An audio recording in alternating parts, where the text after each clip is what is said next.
Salut à tous et bienvenue sur ma chaîne éducative.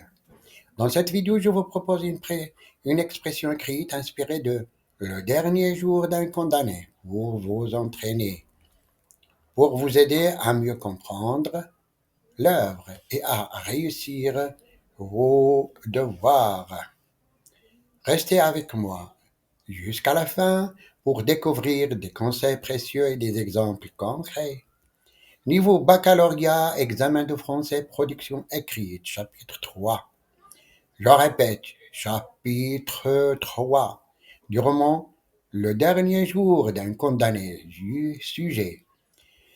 Je lis le sujet de la production écrite. Dans ce texte, le narrateur remet en question la légitimité de la peine de mort.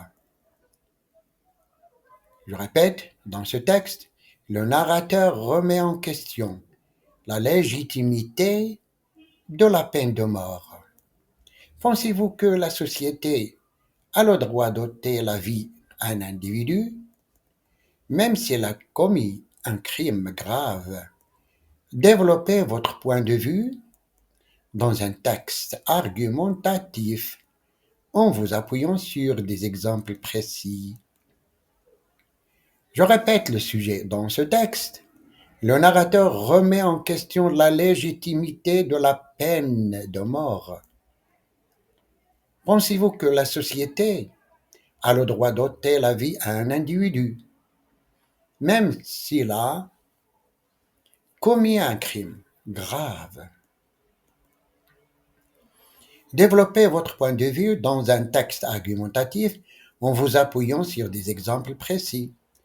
Les critères de la correction, conformité à la consigne, le respect du sujet et du type de texte demandé, la cohérence de l'argumentation, présence d'une thèse claire, d'arguments pertinents et d'exemples précis, l'organisation du texte, structure logique avec introduction, développement et conclusion. Correction de la langue. Vocabulaire varié, précis, syntaxe correcte, orthographe et conjugaison maîtrisée. Passons maintenant à la correction de la production écrite. Possible. La littérature, à travers le pouvoir des mots, transporte le lecteur dans des univers variés et éveille en lui des émotions profondes. Parmi les outils dont dispose l'écrivain, la description des lieux occupe une place primordiale. En effet, la manière dont un espace est dépeint influence considérablement l'ambiance générale d'un récit, pouvant instaurer une atmosphère de tension, de mélancolie ou encore d'émerveillement. Dès lors, il convient de se demander en quoi la description d'un lieu contribue à façonner l'atmosphère d'une œuvre littéraire. Tout d'abord, la richesse des détails descriptifs permet d'émerger pleinement le lecteur dans l'univers du récit. Un lieu minutieusement décrit avec ses couleurs, ses odeurs, ses sons et ses textures prend vie sous ses yeux et le plonge dans l'histoire. Dans la boîte à merveilles d'Ahmed Sfraoui, la description du Dervish Chouafa, avec ses ruelles animées, ses échoppes colorées et son atmosphère vivante permet au lecteur de s'imprégner de la Médina de Fès et d'en ressentir toute l'effervescence. À l'inverse, dans Le dernier jour d'un condamné de Victor Hugo, le cachot sombre et oppressant où est enfermé le narrateur reflète son angoisse et son isolement. L'atmosphère y est pesante, plongeant le lecteur dans un climat de désespoir. Ensuite, le choix des éléments descriptifs oriente la perception du lecteur et influence son ressenti face au récit.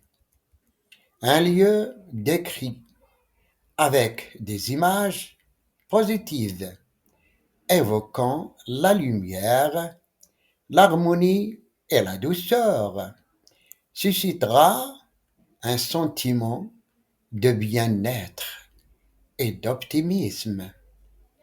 À l'inverse, une description marquée par des éléments inquiétants, sombres ou macabres instaurera une sensation de malaise et d'angoisse. Par exemple, dans Antigone de Jean Anouilh, le palais de Créon, avec ses couloirs sombres et oppressants, symbolise l'austérité du pouvoir et l'inexorabilité du destin tragique qui se joue. Enfin, la description d'un lieu peut également revêtir une dimension symbolique, renforçant ainsi l'atmosphère et le message de l'œuvre. Un espace peut incarner un état d'esprit, une idée ou un thème fondamental. Dans Le bourgeois gentilhomme de Molière, la demeure de Monsieur Jourdain, à la fois luxueuse et de mauvais goût, illustre sa vanité et son désir d'ascension sociale. De même, dans Au champ de Maupassant, la campagne normande, avec ses paysages paisibles et sa simplicité, reflète la rudesse, mais aussi l'authenticité de la vie rurale. Conclusion. Ainsi, la description des lieux dépasse largement la simple fonction décorative dans une œuvre littéraire. Par la précision des détails, le choix des éléments évocateurs et la charge symbolique des espaces décrits, elle joue un rôle fondamental dans la création de l'atmosphère du récit. Grâce à cet outil narratif, l'écrivain suscite des émotions chez le lecteur, renforce l'impact de son histoire et enrichit la profondeur de son message. C'est fini. J'espère que vous avez désormais une meilleure compréhension de cette œuvre et des outils pour réussir vos devoirs et examens. Si cette vidéo vous a aidé, n'hésitez pas à laisser un like, à vous abonner et à activer la cloche pour ne pas manquer les prochaines vidéos. Sur la littérature et l'analyse de textes.